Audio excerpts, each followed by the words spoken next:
Time Factor. 61226, email me, LHMusicTime.net. Just talking about, during the break, about how this is what the Republicans and the Democrats did with Barack Obama and Hillary Clinton. I mean, they tore themselves up, but then they came together. And it was a devastating outcome when they came together. Now is the time not necessarily to be all in lockstep, because we're not fighting Barack Obama or his policies at this point. We are fighting for our own soul and our own policies and our own belief. This is when you duke it out. This is not the general election. And this is exactly what the Democrats. Now, we were talking a little bit about, I think at the end, with John McCain, I was supporting John McCain because it wasn't Barack Obama. I'm not supporting John McCain, forget it. I'm not. And we're going to have to. All Americans are going to have to make that decision. Are you going to? Candidate Santorum or candidate Gingrich, candidate Romney? When it comes down, really, which are you going to choose? I remember in 1992 being so pissed off at George H.W. Bush. I was done with him. He had lied to us on the no new taxes thing, read my lips, remember all that, and then he turned out to be much more liberal than I thought he was going to be, and I was really pissed off at him. And then along came Bill Clinton. And then H.W. Bush was my best friend. I didn't like Bob Dole. And then during the Clinton campaign with him and Dole, I was a huge Bob Dole supporter. And then I was done with George W. Bush because of his policies, especially on the border. And then when it came time to go for him or defend him against the charges that he lied about WMDs and all that, I defended him, staunchly. I think the same thing's going to happen to us here. It's going to happen to us again if Gingrich is the nominee, because the Democrats say such stupid, outrageous things about the candidate, no matter who it is. We're gonna be compelled. Wait a minute. There's a difference between, for instance, on the charge that is ex-wife level. We have talked about this past, but that's not the issue. I personally think you can find issues. You can find character traits elsewhere. Who are you to say that this is what happened in the family? You don't know. It was a conversation. It's not like they had this conversation, while they were, at Kings Island on the roller coaster, and they were shouting, "I want open marriage!" I mean, it's not like you were hearing this on a roller coaster. There was nobody around. So it's he said, she said. So you can't take any of that.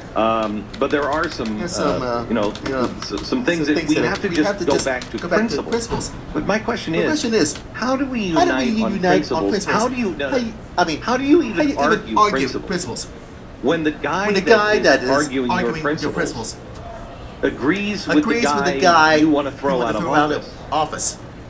So healthcare.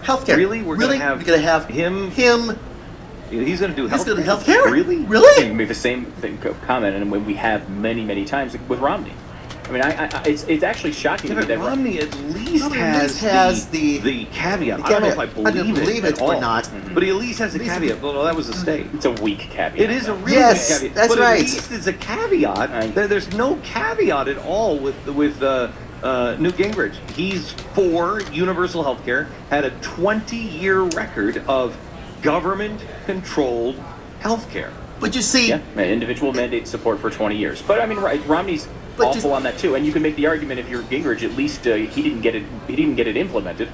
I mean, Romney actually but how are you going to fight against... But you see, fight against... When you've been for it. You can't. That's why Santorum and Ron Paul have good arguments on that front. And Santorum made that argument really well in the debate last night. How are these two going to run against Barack Obama and against Obamacare when they both have that? You have that audio? Huge audio. Here's the Santorum audio on healthcare. First thing we have to do is elect a president. I think Newt's right.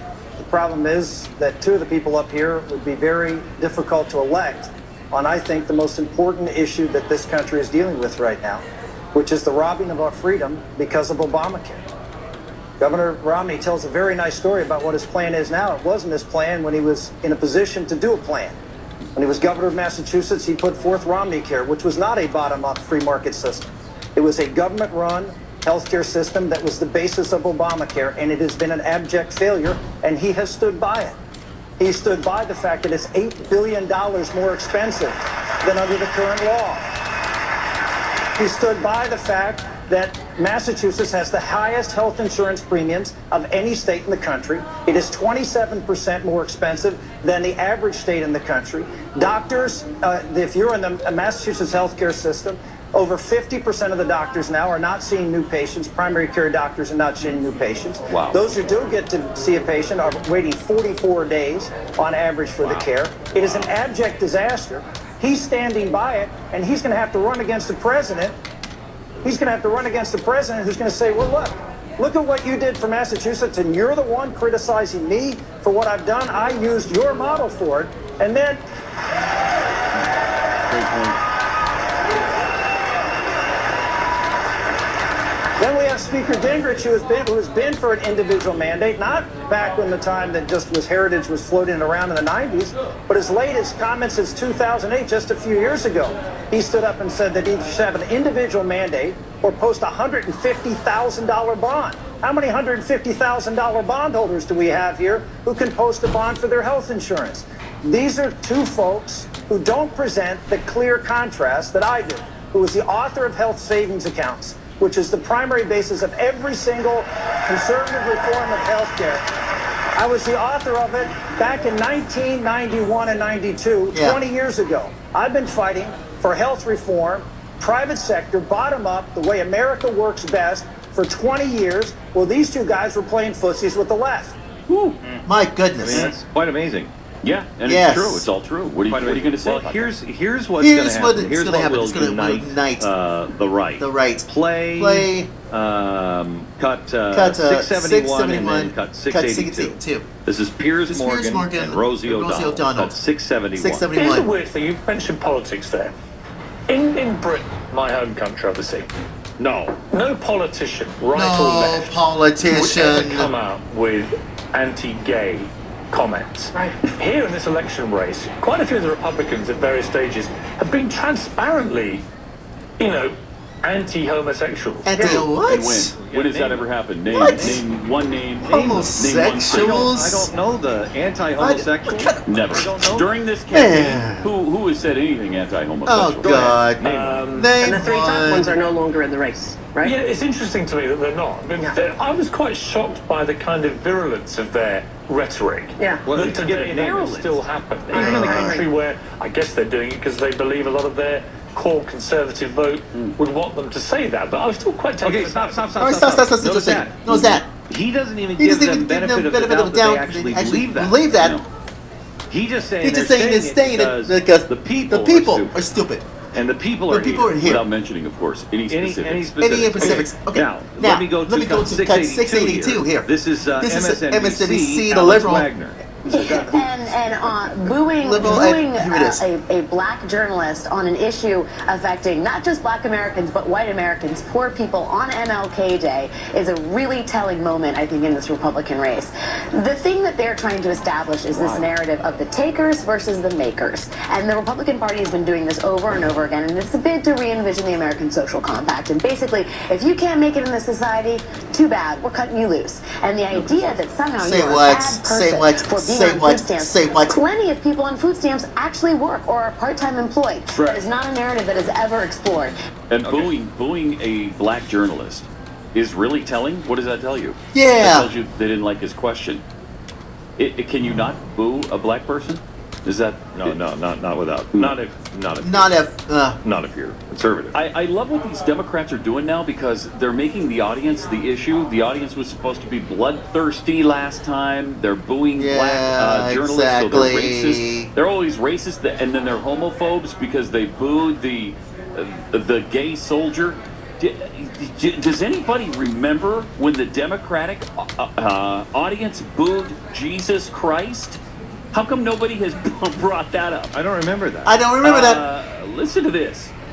Let's flash back to a speech where the Democrats booed after the mention of Jesus. I want to thank God is the one and only true living God. Here we go again. And the universe. What that? But Democrats at an Obama speech booing a guy who said Jesus Christ is the true and living God. Okay. They booed him. Pat is making this point because he knows when they're booing a God who is saying something. He is interrupting. He's saying crazy stuff. And they're booing somebody who's speaking out of order, saying crazy stuff. That's what's happening. That's what's happening.